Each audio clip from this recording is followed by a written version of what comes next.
મિત્રો આજે આપણે બનાવીશું ભાવનગરના ખૂબ જ પ્રખ્યાત અને ખૂબ જ પસંદ પડે તેવા પાવગાંઠિયા।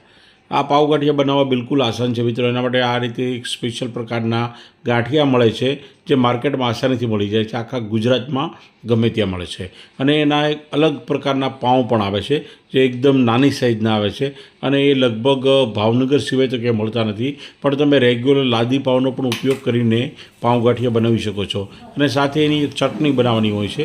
જો આ તમને હું પાઉં બતાવું છું, આ ટાઈપના પાઉં હોય છે અને ચટણીમાં એક આંબલી ખજૂરની ગોળની ચટણી હોય છે અને એક ફુદીના લીલા મરચાં અને કોથમીરની ચટણી હોય છે અને એમાં સંચળ પાવડર અને સોલ્ટ નાખવાનું હોય છે।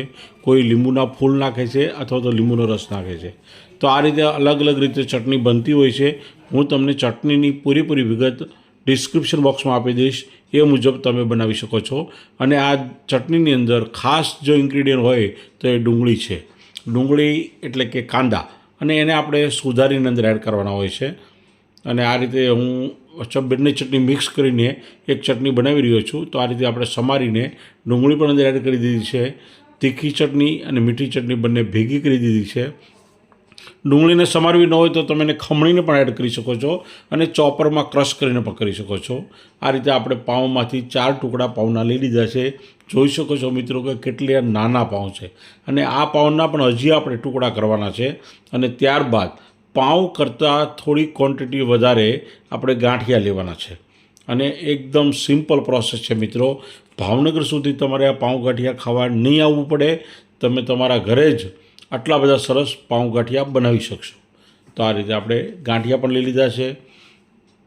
ગાંઠિયાને આ રીતે અંદર ડીશમાં એડ કરવાના છે અને ત્યારબાદ ભરપૂર ચટણી એડ કરવાની છે મિત્રો, કારણ કે જે સ્વાદ છે એ ચટણીનો સ્વાદ છે અને પાઉં ગાંઠિયાની સાથે ખૂબ જ સરસ મજાનું કોમ્બિનેશન છે।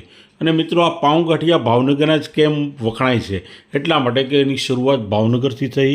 જ્યારે ભારત પાકિસ્તાનના ભાગલા પડ્યા ત્યારે સિંધી કોમ્યુનિટીના લોકો ભાવનગરમાં આવીને વસ્યા અને એણે પોતાની ઘણી બધી ડીશો ભાવનગરને આપી છે। એમાં દાળ પૂરી છે, દાળ પકવાન છે, પકોડા પણ એના સ્પેશિયલ છે।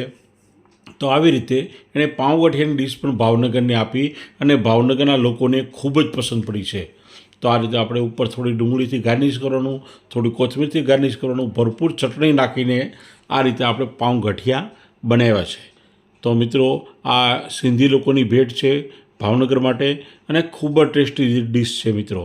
અને ભાવનગરમાં આ પાઉં ગાંઠિયા લચ્છુભાઈના ખૂબ જ પ્રખ્યાત છે, પણ એ સિવાય ઘણી બધી દુકાનોમાં પાઉં ગાંઠિયા બને છે અને બધાની પોતપોતાની સ્પેશિયાલિટી છે, બધાનો ટેસ્ટ અલગ છે, બધાની ચટણીનો સ્વાદ અલગ છે, છતાં પણ આ પાઉં ગાંઠિયા બધા લોકોને ખૂબ જ પસંદ પડે છે।